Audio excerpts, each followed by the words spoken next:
Welcome to the LZ Sports Show. I am your host, Mark Adam, here at the WPG Sports headquarters. The show is going to look a little bit different, but it has the same vibe. It's the same people. Don't panic. I know change is scary, but it doesn't need to be. So why don't we bring in my co-host, Mr. Keith McKnight, all the way from his home. How are you today, Keith? I'm good, Mark. How are you doing? I'm doing great. I'm just happy to be here, to be honest.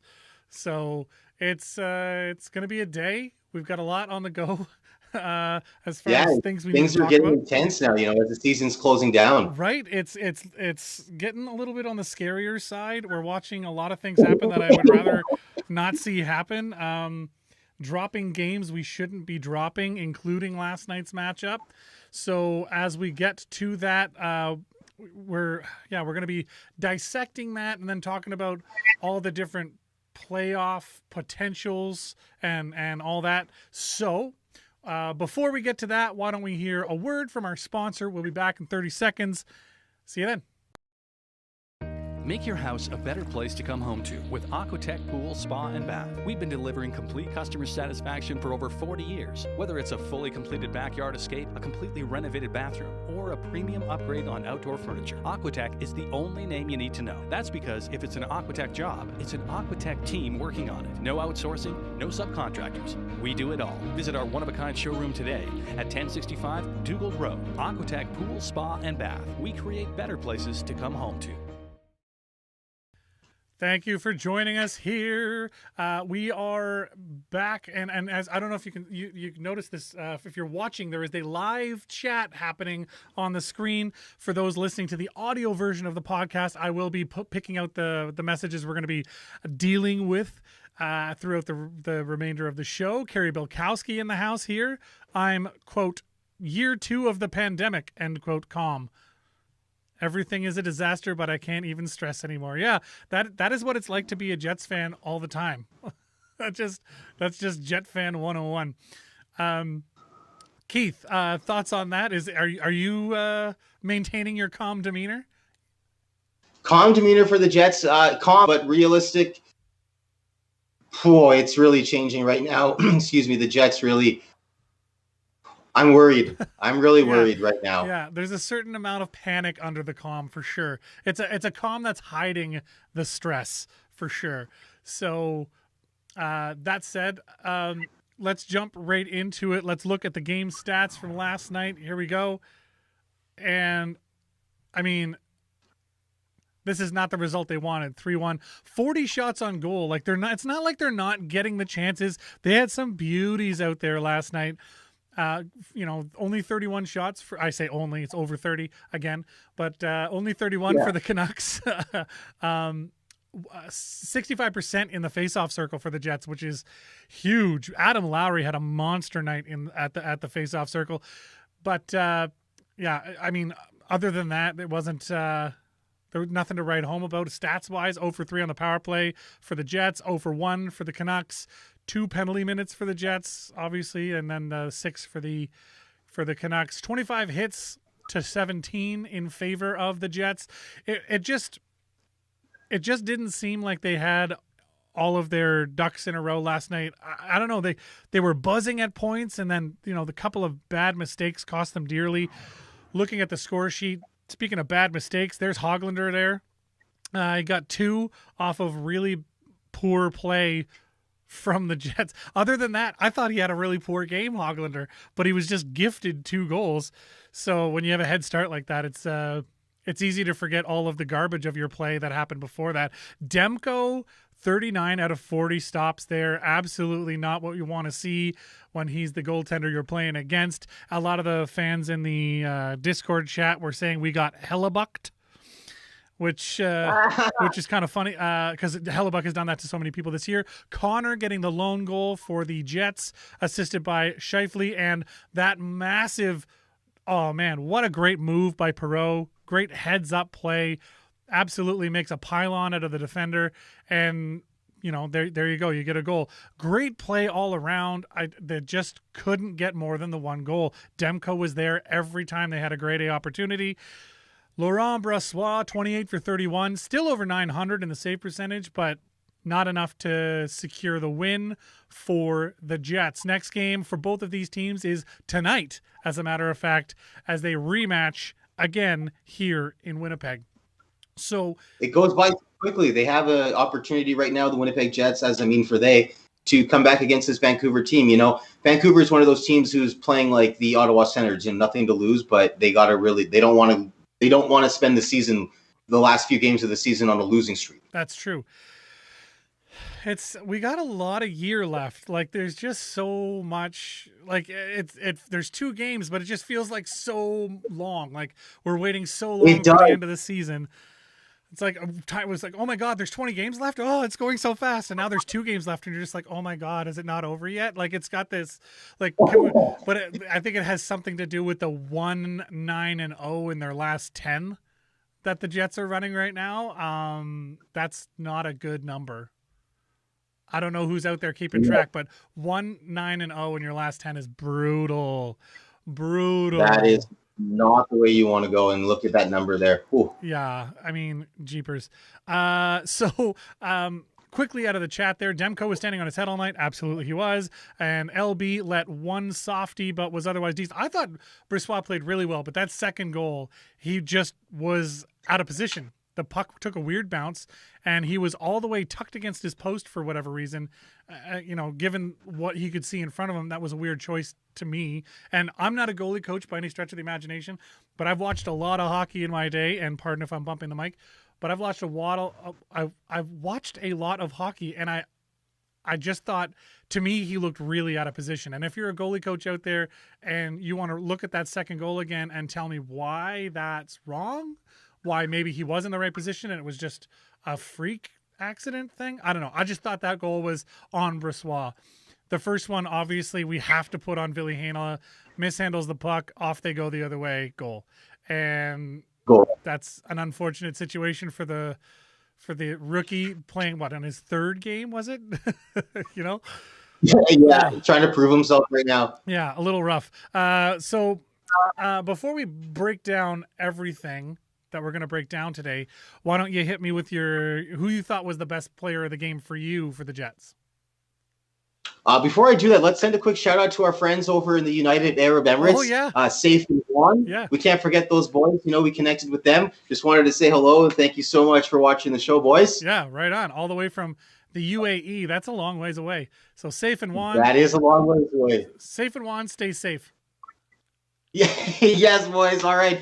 Well, okay, who was the guy last night for me? I'm just going to have to be a sportscaster cliche here and just have to go with Kyle Connor, because it seems like he was like the only guy who really showed up, didn't want to go anywhere. He wouldn't give up on this team, and no matter what, he doesn't let this record of the last 10, I feel, get into his head. He just takes it one game at a time, and he's just, like you said, he's always there. He's always on the puck, always doing good things. Yeah,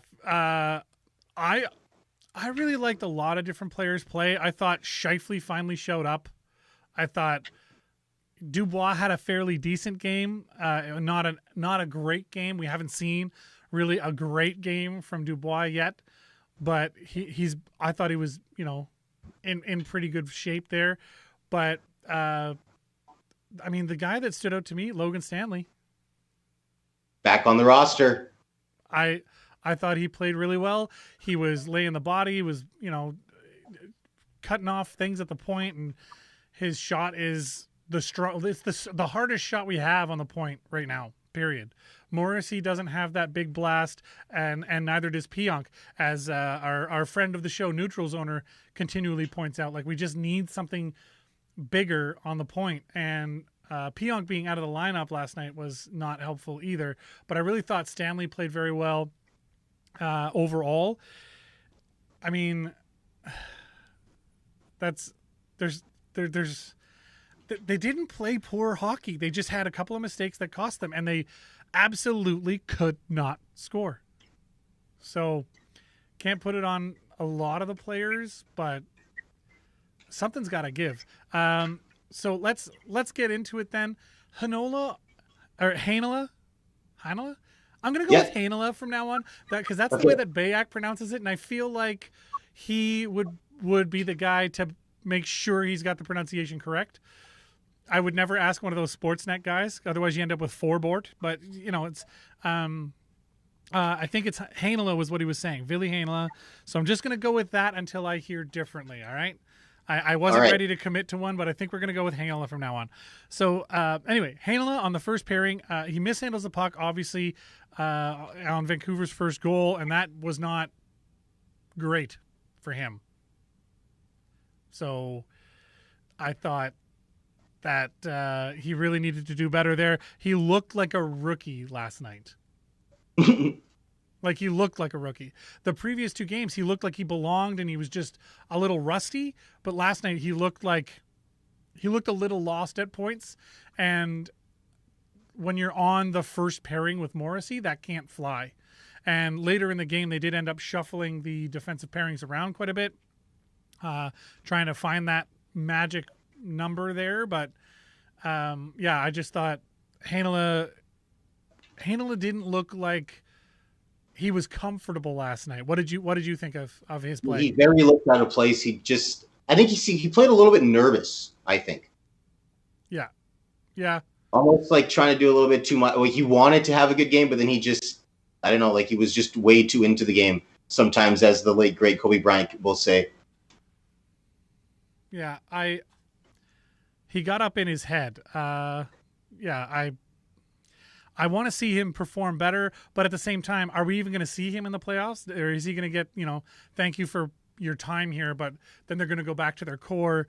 If they get Pionk back and, get Jamie Benn out there for his experience, or Jordy Benn. I keep saying Jamie Benn. I'm really sorry to the Bens.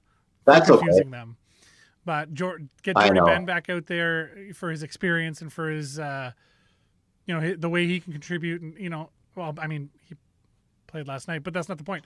I'm just saying, like, you go with those guys, right? You go with the veterans in the playoffs because that's what wins championships is experience. And I think Heinola will get his go. James Robinson in the chat saying Ville the Hun may not be ready to play his offside, which is a trick, right? There's a trick to playing on your offside as a defenseman. I played a lot of left D as a right shot when I was growing up, and it was awkward, but at the same, I loved it. But it's you have to play it differently. So yeah, it's a different mentality when you're playing on your offside. The way you're looking for the shots and all this stuff, it has to be a little more, a little more honest. You have to be a little harder working, and with Ville having a hard time handling the puck a couple of times in previous games, that might not have been the right call to make. But I'm not the coach, and I'm not a player in the game, so that's just where we'll leave it for now. James Robinson in the chat there did previously say, sorry, I'm getting a phone call that I thought that was muted. I don't know why it unmutes. No. I think I have a timer set for turning off my my do not disturb, and I think it automatically just goes loud again at a certain time. So I got to make sure I change that. I'll sort that out, guys. I'm sorry. But sorry, James Robinson says Stanley gets the puck on net from the blue line and has a heavy shot. Should try him on the power play, which is what I've been saying. Thank you for agreeing with me, James Robinson, even though I don't know if you knew you were agreeing with me, but I've been saying we need a bigger shot on the point, and I think he's the guy.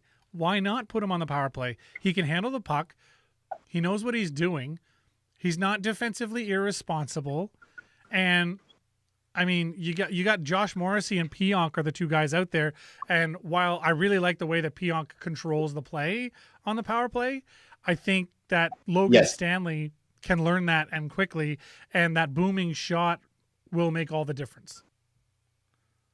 So I really think that we should get Stanley out there on the power play as well. So there you go. I like it. I like it when people preemptively agree with me. Technically right now I was agreeing with him, but I have been saying that, and I believe it wholeheartedly. If you want to know who else is agreeing with you, another one of our long distance fans there, Dr. Avinash Kumar in Coon Rapids, Minnesota, he agrees with your 3-point system, actually. As he should. The 3-point system is it's a thing, and I don't know why it hasn't been adopted yet, but we really need to look into that. But there's so much resistance to it because tradition and because it would negate a lot of old records and blah blah blah blah blah. But listen, if you worry too much about backwards compatibility with your records and stuff, like the game can't progress. No. We have different eras, the pre-expansion era. You know, the original 6, the pre-expansion, this, that, and the other thing. There's no shortage of places where you can put a line in and say, you know, since we started tracking this stat, since we started tracking that stat, since this rule was instituted, since that rule was instituted, blah, blah, blah, blah, blah, right? The game today is not the same as when I was a kid. And I am not that old, contrary to popular belief. So it's, you know, when I was watching hockey as a kid, the slashing and the hooking and the holding that happened all the time, and the hits to the head. Scott Stevens, are you kidding me? Every Scott Stevens hit, well, if you judge that by today's standard, is a suspension. Forget a penalty. Oh my God. They're all suspensions. He would headhunt people. Oh, of course. And then they had that hit with Colorado, Chris Draper, and who was the Claude Lemieux. Oh yeah. Like, oh my God. Oh, don't even. Just seeing the ref with like taking his skate and like trying to get some snow to cover up the blood is just creeping me out just thinking about it. Well, but I mean that's the reality of the situation. Is that's where we're coming from, and we're here now. So why not progress? Why not 3 points every game, right? 3 for the win, or if you tie, you go to OT. The winner takes 2, you take 1. 3 points given out every single game. And the impetus to win in regulation goes way up, right?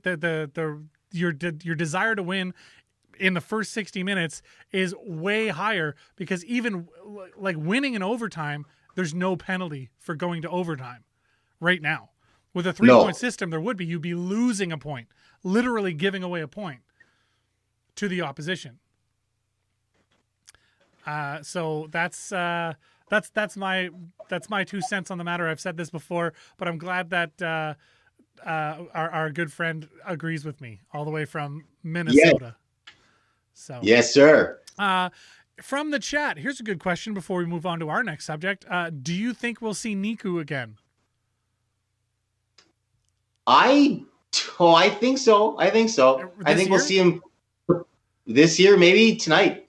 Well, it'd be an interesting. I think they should have put Niku in. I think that we should have had a quick look. A couple of games with Cole Perfetti would have been nice, and you know what I mean, just to get those guys some NHL time in what is basically a playoff environment right now, with how the series have played out all year, playing the same teams over and over and over in these short series. And I think it would have been nice to get Cole Perfetti and you know, Niku some time on the ice. Vesalainen should have got a little more of a look, I think, than he has this year. But yeah, I don't think we're going to see Niku again this year, unless something tragic happens and we have some major injuries on the defensive end. I just realized I didn't turn any of my lights on in here. Oh, there. Now I'm not so dark. I'm hidden in the shadows and whatever. But sorry guys, it is what it is. But I don't think we'll see Niku again. Do you think we should see Niku again? Is that a thing? Because I would like to see it happen. I have no faith that will happen. I don't know. It would be a good idea. It would be. It's not like he wasn't playing bad. No, I thought he was. You know, when he was in, he played well. It's just when you got to pull somebody, unfortunately, he draws the short straw, right? Like, I'd like to see him in and DeMello out for a game before this playoff starts, you know? And the other thing is, you know, we're not secure in our spot. No, we don't even know if we're going to be third or fourth yet, because we haven't bothered locking in third. To me. Sorry? I'm sorry to interrupt, but yeah, you were explaining. I asked you that, like I said, oh wow, it's over. It's not over. So yeah, please elaborate more on that for the viewers about what you were saying, that if Montreal loses or we lose these 2 games, like we might end up in fourth or something, you said? So basically how it works is we have 2 games left and we are 1 point ahead of Montreal, who has 1 game left. So I think how it works is if Winnipeg loses both of these games, or basically if we don't get 1 point out of these 2 games, so both regulation losses, then with a win, Montreal can take 3rd spot and we'd end up in 4th.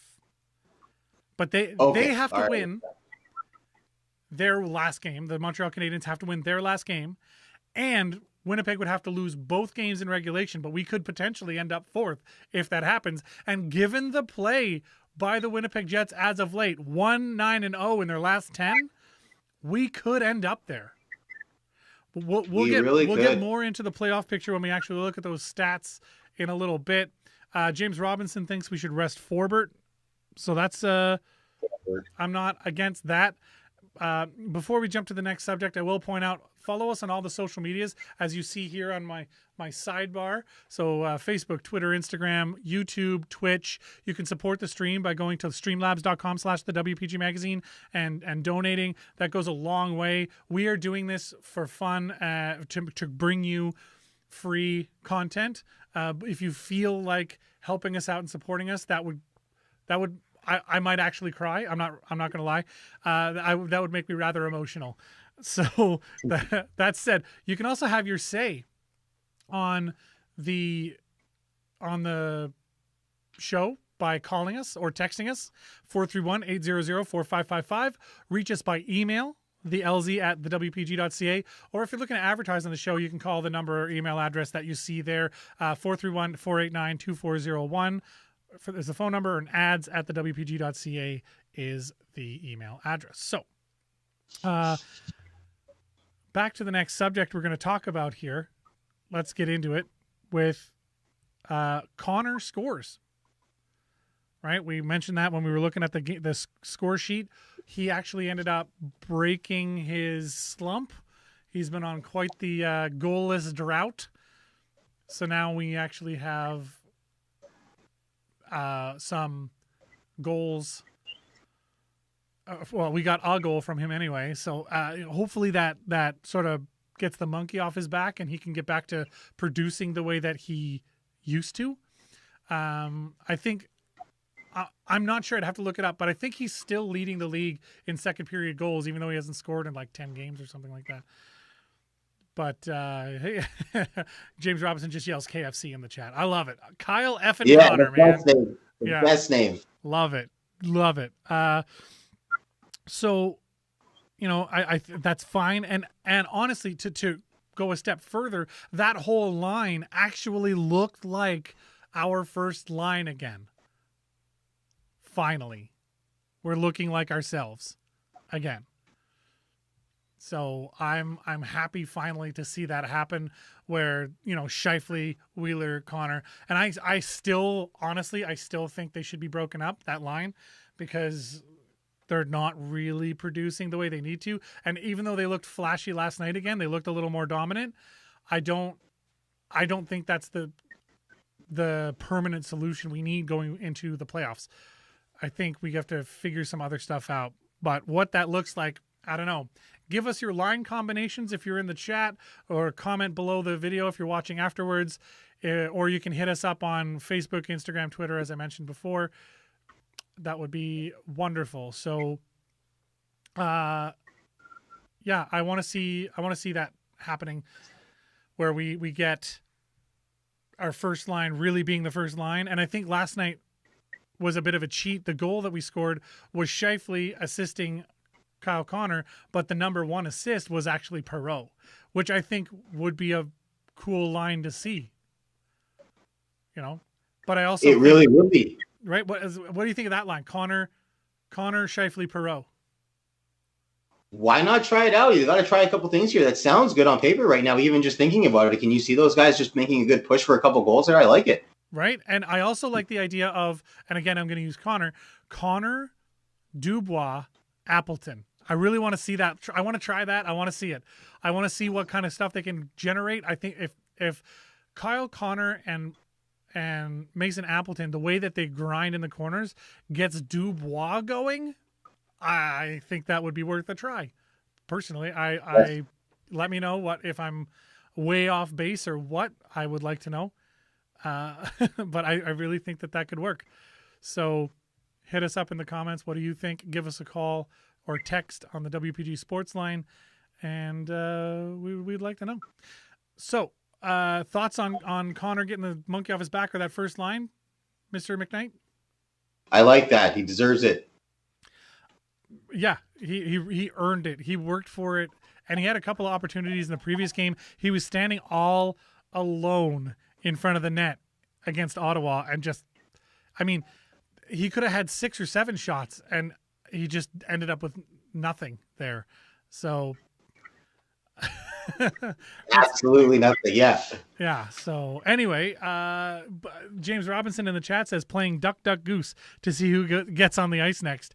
That's, yeah. Duck, duck, goose. You know, run out. Literally. Yeah. I mean, at this point, put it in a blender, see what happens. I don't know. Literally throw names at the wall with sticky something, I don't know, and see what names get closest to who and put them out there. Oh, that's 3 centermen? Who cares? Oh, we're going to put Scheifele, Stastny, and Dubois out there on the line. Let's go. Let's go right now. I mean, why not? At this point, who cares? Whatever. Like, the lineup is so... It's just not working. Last night, giveaways were the killer last night. So, you know, those couple of mistakes, and, you know, that third goal was an absolute comedy of errors. The puck took first of all of the Jets just staring at each other in the neutral zone. No one plays the puck. Then in come the Vancouver Canucks. Puck takes a weird bounce. All of a sudden it's a 2-on-1. And then the puck takes another weird bounce off of Morrissey. Weird bounce, right? Yes. Net. Like, what a gong show of a play. That whole, from start to finish, nothing about that was pretty. Nothing about that was confidence instilling. Nothing about that was any good. That was rough to watch, to be honest. So, it was hard to watch. I wanted to.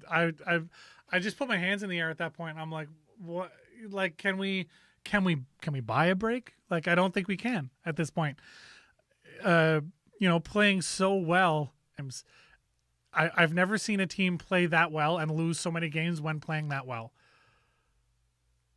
Exactly. I know. It all comes down to not being able to score all of a sudden. We were putting up 4 goals a game on like every second night up until that losing streak started, and then nothing. Absolutely nothing at all. Just a rough thing to see your team do is play well and still lose, you know? James Robinson in the chat says Jets need to stop playing to their weaknesses instead of their strengths. It's not working and players are clearly not having fun anymore. And I think you're seeing that, and you saw that with Scheifele for the last 8 games, probably, maybe more, where he just didn't look like he wanted to be there. Be there at all, yeah. So, what are your thoughts on that? Stop playing to their weaknesses instead of their strengths. Yeah, they have to stop playing to their weaknesses, exactly, and they just let teams take advantage of them with that. You know what I mean? Yeah. You can't you got to play up. You got to play up to the level that you're playing against. You can't play down. Yeah, man. See, it's hard to digest. Listen to that sigh you just dropped there. No, I'm very frustrated too, and we need an overhaul. We got to trade some players, and I think the window has closed. Like I said, on what we were able to get out of Mark Scheifele, and 10 years is a long time, and it's time we put him on the market. And look where I'm going with this. It's like the same draft year. You look at the the stats that Nikita Kucherov has produced in the NHL with the Tampa Bay Lightning, and he was a 5th-round pick in the same draft year as Mark Scheifele. Where was our scouting department looking? How come we weren't looking at Nikita Kucherov? Because I would have loved to have Nikita Kucherov in Winnipeg over Mark Scheifele any day. Fair. I mean, hindsight is 2020, and I still think Scheifele was a good call for Winnipeg. He has loved playing here, and I think you'd have a hard time finding someone who over the last 10 years was so enthusiastic about the club, the city, and the fan base. So while I want to agree with you that, yeah, Kucherov would have been a great addition to this team, would he have lasted as long, and would he have, sort of contributed as much as Bambi has, right? So, yeah. I think Scheifele, I thought earlier this season, I really thought I had you on the Scheifele bandwagon, where finally you were believing in him, and I'm sad to see that didn't last. No. I gave him a fair shot, and he's been here a long time, and like I said, you got a 3 to 5 year window to get the most out of it, and here we are. And while I agree that that's a rule of thumb, I don't think that is the same universally. It's not the same across the board, and I think that we've seen some of the best Scheifele in the last couple of years.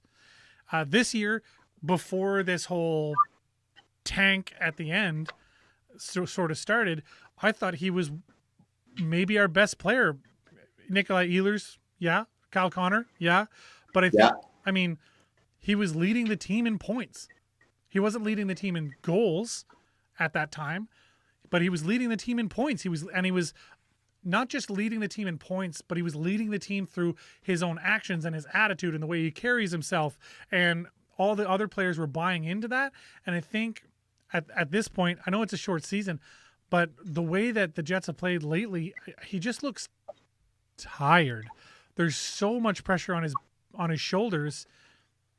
And I think he has to figure out what he wants. That's true. Does he want to play in Winnipeg going forward? Because it doesn't seem towards the end of this year, I don't know, maybe he's just over it. Yeah. Maybe he wants to see a new coach. Maybe he doesn't. Maybe, I don't know. Maybe he's sad because Wheeler is sort of tapped out. Like, I think Wheeler is past where his prime is. His hands aren't where they used to be. His skating is absolutely not where it used to be. And even his vision, like, he used to be the guy on the half wall by default on the power play. And now I don't even want to see Wheeler on the power play. I think he absolutely has a place on this team, but I think the first line is not it. And I think power play time is not something that he should have either. And if I'm off base, tell me. Like, am I wrong? I don't think so either. And I personally don't think that he was the guy they should have locked him up, but he got I think it was like a 5 or 6 year deal at $58 million. And I thought that was a little bit too long and a little bit too much. I think they should have probably given him a 3 or 4 at maybe just under 30, because I don't think that like you said, his hands are just not the same. He's not even on USA Hockey's radar anymore. And, he was their guy in the last Olympics. And so, yeah, it's tough. It's tough. And it's hard to know what to do. Like, because he's been so good, and he was so good this year. It's not like we're talking about he was so good in previous seasons and this year just wasn't his year. Like, he had a great year right up until the entire team took a tank.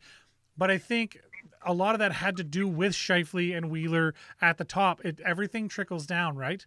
So as things progress, it'll start to grow again. James Robinson asks in the chat, what happened to Scheif's shot? Where did it go? I don't know, man. I don't know. He used to be deadly, and he had a couple of chances yesterday, but, wide open net, and he hits the goalie in the chest a little off to the right. You know, Yes. his there's something up with Scheifele. He's just and I know neutral zoners theory has always has been basically since this whole slump started that Scheifele's hurt and he's playing hurt. So I don't know. He's looked better in the last couple of games, but he's not 100%. There's something off with him. And what to do with the guy who really, honestly, I know Wheeler's the captain and all that, and it's not like he hasn't earned that, but I really think that Scheifele is the de facto leader of this team. Like, I think he may as well be wearing the C. Mark Scheifele, hey, yeah. The Winnipeg Jets go as Scheifele goes. And we every time Scheifele has a bad game, it's not a great game for the Jets overall. No, it's not. And the city's in a bad mood when he's in a slump too.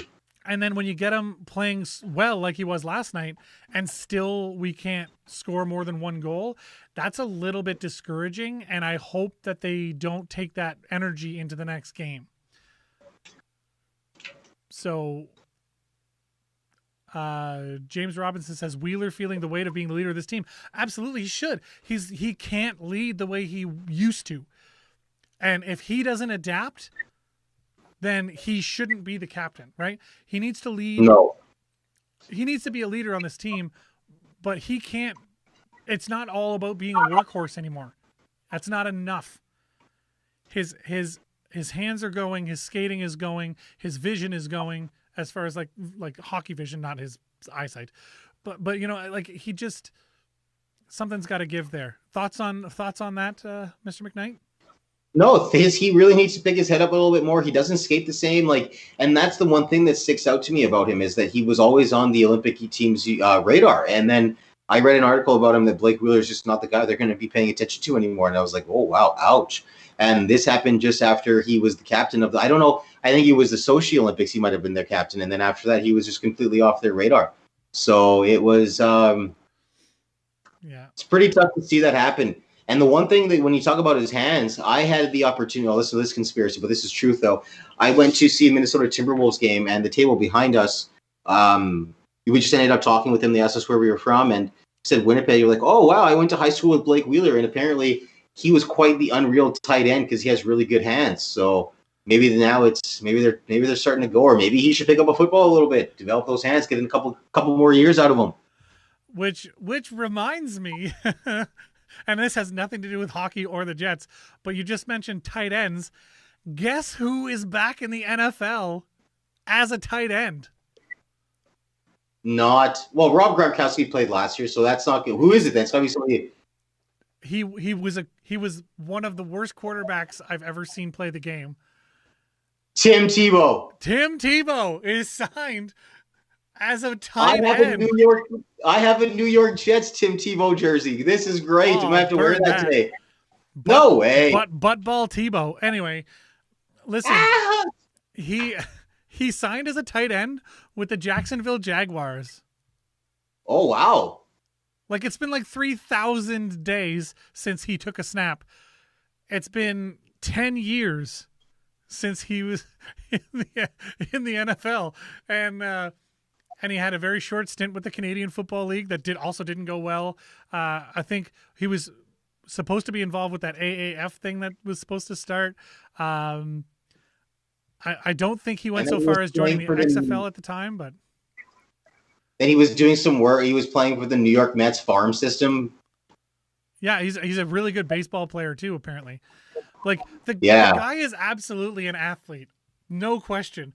But he was a terrible quarterback. He couldn't throw the ball. So yeah, we'll see how it goes this year. I can't believe he was a quarterback in the NFL. Like what a his whole story is just a puzzle to me. Whatever. Anyway, we're getting away from the Jets here, and I don't want to do that. Today is all about the Jets, but I just wanted to point that out. That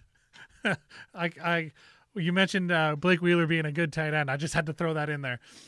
Cannot believe that. But anyway, and you also quickly mentioned there that Blake Wheeler, he was on the short list for the U.S. Olympic team. Blah blah blah. Guess who else is on the short list for an Olympic team? And that's Mark Scheifele. And is that in jeopardy with the way he's been playing lately? Does he look like a guy you would want on your team, Canada? Not one bit. Right? And I don't say that lightly. I like Scheifele a lot. I'm a fan. I think he's got a lot left to give. And I think that, this slump notwithstanding, he's had a pretty good year. But, and this is a large caveat, is that if he's going to play like that when it counts for his club, you don't want him playing for your country on what is one of the largest stages for the sport on earth. Right? That's the largest showcase of talent in the world is the Olympics. I wouldn't want him on my team. No, I wouldn't take him. And James Robinson talking about the Bombers there. Liam Dobson, Bombers just signed. Calls them an absolute unit. So Bombers talk and Valor FC talk is coming. Right now we're focusing on the Jets just because that's what's happening. But yeah, I'm looking forward to getting into all of the Bomber talk and all of the Valor FC stuff. I'm a huge soccer fan myself.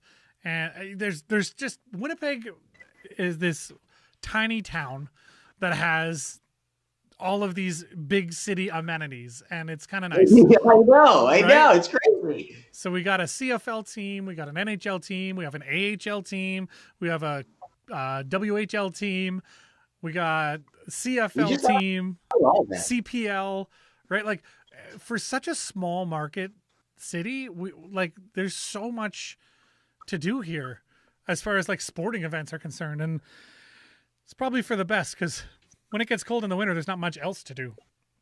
Yes, literally. But we got the Jets to warm our hearts and or give us high blood pressure. I'm not really sure I give you high blood pressure. What's that? I give you high do blood give pressure. Me high blood pressure, that's true. Yeah. But not quite on the Jets level as far as its intensity. You give it to me over longer stretches of time, so it's easier to handle. Whereas the Jets, you're just like the third period. It's just 20 minutes of just what the hell is happening right now. Just sitting on the edge of your seat, going, "Are you really going to spoil another one in the last 3 minutes of this game?"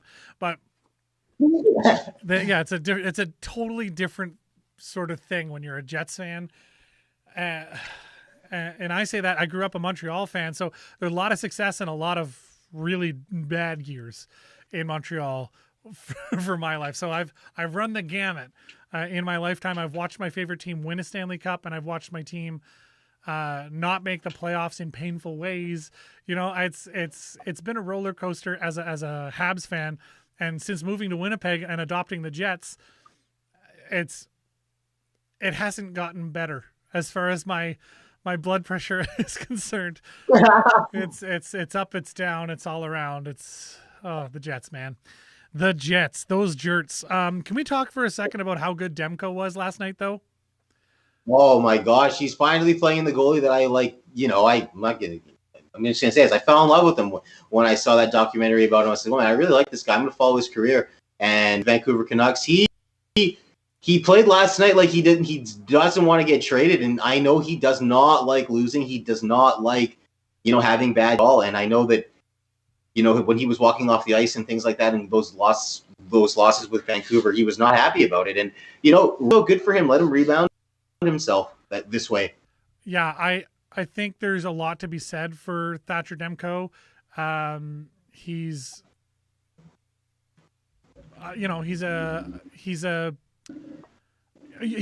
a great player, and you've been watching him since he was in college or university. The U.S. National Development Team. Yeah.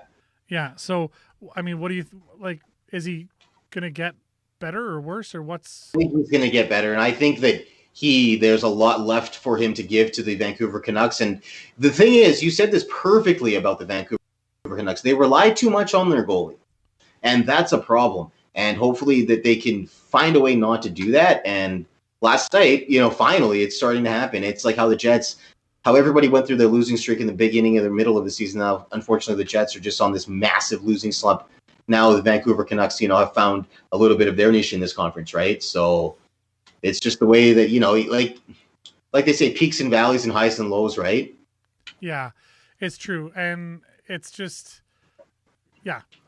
James Robinson in the chat, though, he's throwing in, perhaps the Jets need to look at what their little brothers in the AHL are doing. Moose are playing for essentially nothing and still winning games and having fun, which is true. But when you're playing for nothing, there's no pressure, so it's a completely different sort of dynamic. And there's also, yes. I was going to swear there, but there are way less teams in there. So whatever. Yeah, that's true. But Demko makes what James Robinson says, Demko makes that Holtby contract look so bad. Honestly, when you look at Freddie Anderson in Toronto and Jack Campbell. Freddie Anderson was supposed to be the guy there, and and he's not. Jack Campbell has been carrying that team. So,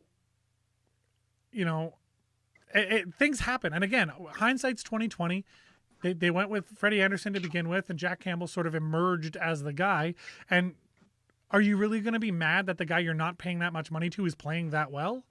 I feel like you shouldn't be. That's what you want, right? If he's playing above his pay grade, I would welcome that as a organization. But if what's going to happen is that Holtby contract, when it goes to renew, won't be renewed for as much. So he's doing damage to Holtby's bottom line by playing so well, and he's doing himself a favor at the same time. So, yes. But I think Demko last night was a difference maker in a lot of ways. So, yeah. Cole Perfetti lighting up Anderson was fun. Yeah, because Anderson was down in the AHL getting some, conditioning playing in, and Cole Perfetti, he says. I'm not sure if that was a typo or not, but I like it. Perfetti. I'm not sure if that was a typo, but I like it. I like it a lot. But yeah, Demko was the difference last night. Without him, I mean, the Jets with 40 shots and a lot of those good quality shots, Demko just stood on his head. It was a lot. So, where are we at? Where are we at, man? Couple more things, and then we'll get out of here. First of all, let's talk about the division.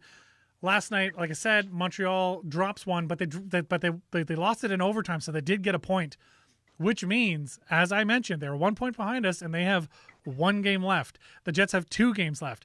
If the Jets, and I'm going to bring up the playoff picture on the screen here, if the Jets make the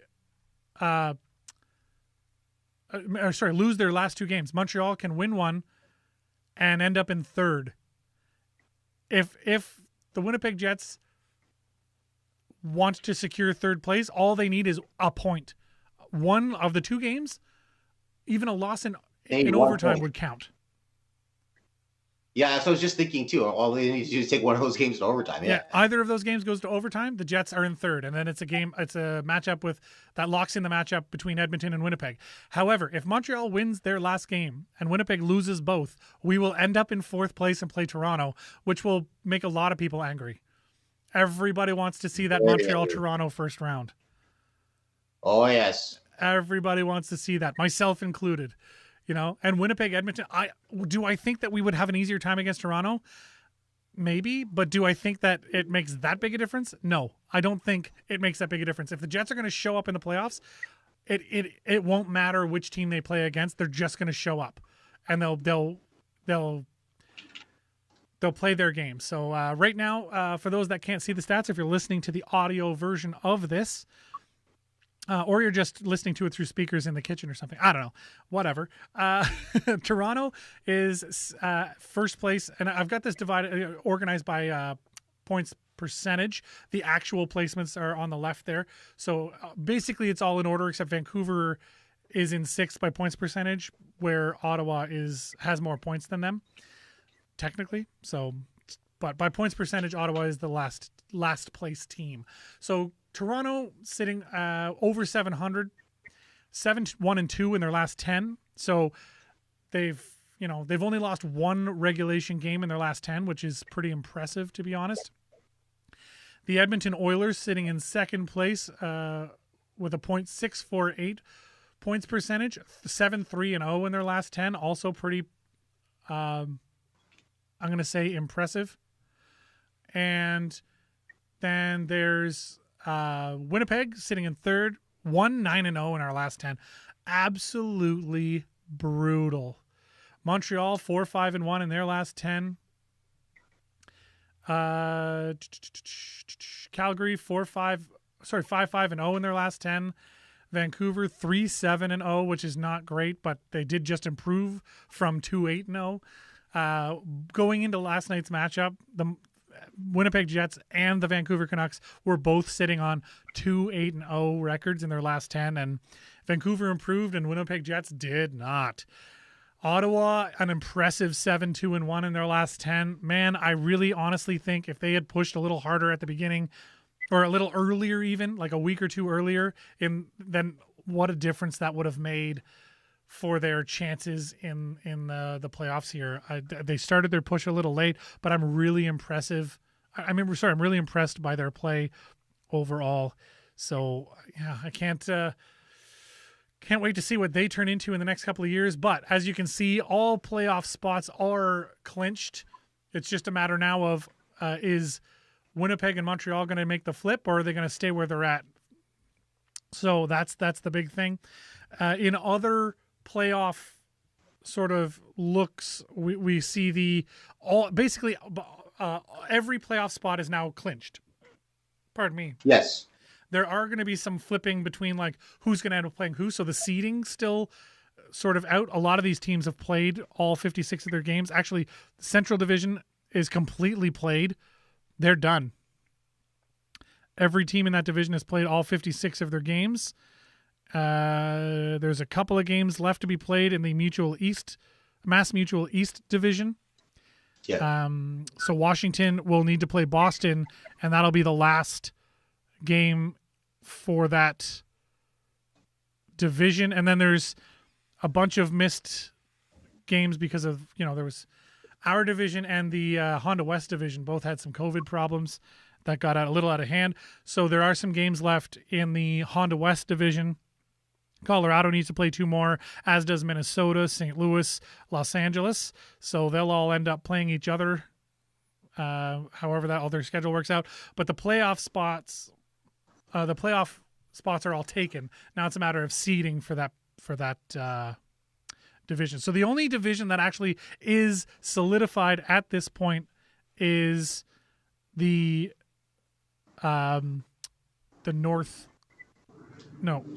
Central Division. The Central Division sits Carolina first, Florida second, Tampa Bay third, Nashville fourth. So it'll be Carolina, Nashville, and then Florida, Tampa Bay. Very, very interesting matchups there.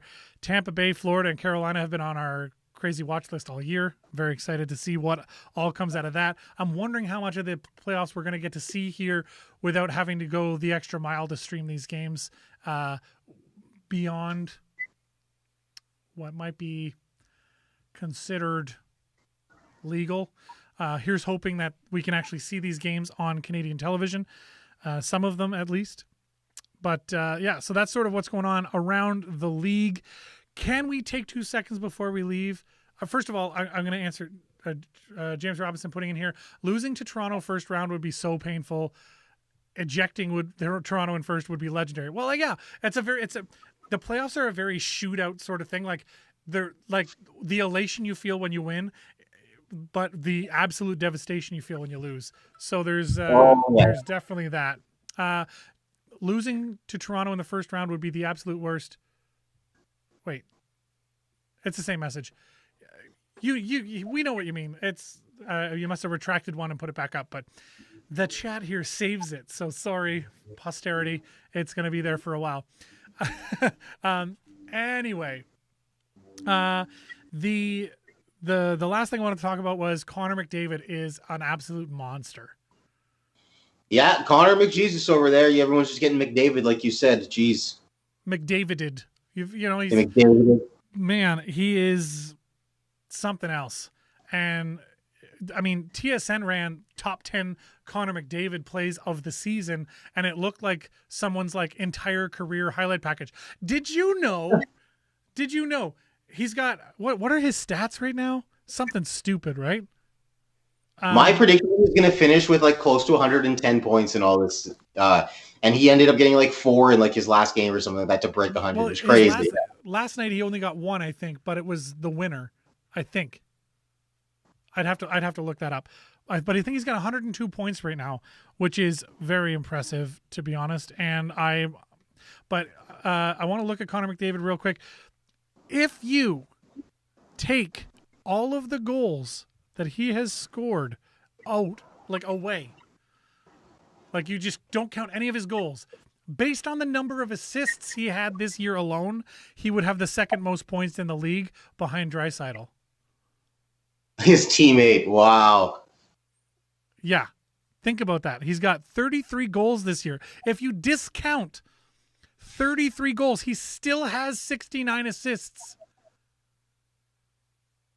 That is too insanity. Much. This guy's something else. I'm so happy I have a picture with him. He's another level. But we're going to leave it right there. We've sort of run out of time. Want to thank our sponsors. Again, Aqua-Tech Pool, Spa, and Bath. Man, killing me. But the WPG Magazine on all the social medias, Facebook, Twitter, Instagram, YouTube, Twitch. You can support the stream now by going to streamlabs.com/the WPG Magazine. Or you can call the WPG Sports line, 431-800-4555. You can call or text that with your thoughts on the Jets, on the Bombers, on Valor FC, whatever. Love to see it. You can email the LZ at thewpg.ca if you're more of an emailer person. Or if you want to advertise, there's some info there on the screen for those that are listening to the podcast, 431-489-2401. Or you can email ads@thewpg.ca. So, all of that said, thank you very much for joining me and my partner in crime here, Keith McKnight. For all of us here at the WPG Magazine and WPG Sports, we will see you next time in the LZ.